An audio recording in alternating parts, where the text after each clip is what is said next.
years now, Disney has been an ideologically captured company. They're not focused on making high quality, entertaining content anymore, but content that pushes a specific message. That is why so many people boycott their films and TV shows now, why so many people do not run to their defense when they are in the middle of a controversy. And now we're finding out that Disney has been hit with major layoffs as hundreds are cut across films, TV, and finance, and I'm not going to shed a tear for them. So it says the Walt Disney Company has initiated another significant wave of layoffs impacting several hundred employees globally across multiple divisions, according to a new exclusive report from Deadline. The cuts are affecting key areas of Disney entertainment, including film and television marketing, TV publicity, casting, development, and even part of the company's corporate financial operations. This latest round marks the fourth wave of staff reductions in the past 10 months, and according to the report, it's the largest yet. While no full departments are being eliminated, the scope of the cuts across film and television is described as roughly equal, and the majority of affected employees within Disney Entertainment Television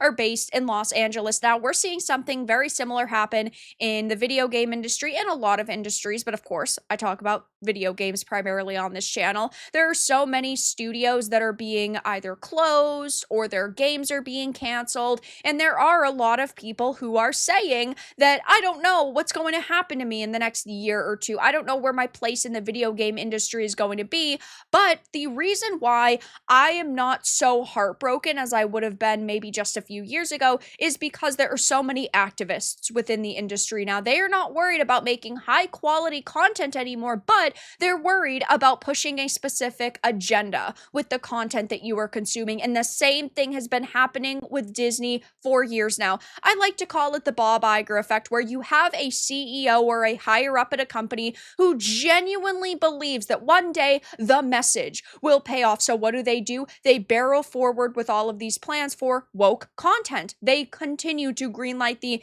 Agatha All Alongs and the Marvels and the Ironhearts when nobody is asking for that.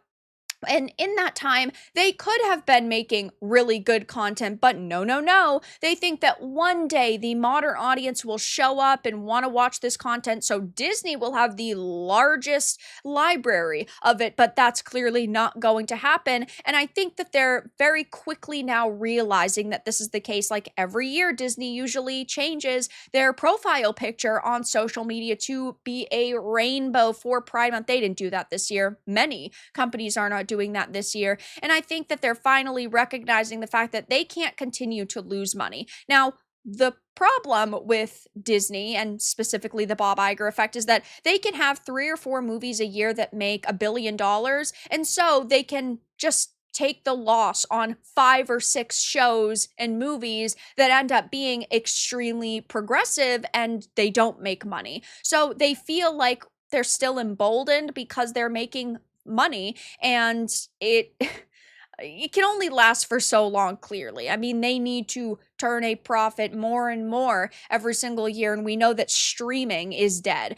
They are not seeing any growth with streaming, so now they need to change all of their company plans. And when we are hearing that they are apparently firing people that are in development and casting and financials and just the film and television sectors in general, I'm not going to sit here and feel all that bad, because these are people who do generally agree with the direction that Disney has been headed in. But unfortunately, some of these people are bound to be individuals who are coming up with the bad content. I am not sitting here reveling in the fact that there are people losing their jobs. I obviously want everybody to be able to have a job and, make a living. And maybe there are some passionate people that were a part of these Disney teams who actually cared about film and television, and they care about providing people with high quality entertainment. But there's too many bad people mixed with the good. So I'm not going to sit here and really feel all that bad. And what's particularly notable about this latest development is the timing. Just last month, Disney reported better than expected financial results for Q2, fueled primarily by its theme parks and sports divisions. Operating income in the direct-to-consumer streaming segment rose sharply, jumping $289 million year over year to $336. And I think that this is also interesting, given they announced all of this at the very beginning of Pride Month, the month that Disney has, classically supported. But the article talks about a broader industry pattern. Disney's layoffs arrive just as NBC Universal begins its own restructuring, spinning off multiple cable networks into a new entity known as Versant.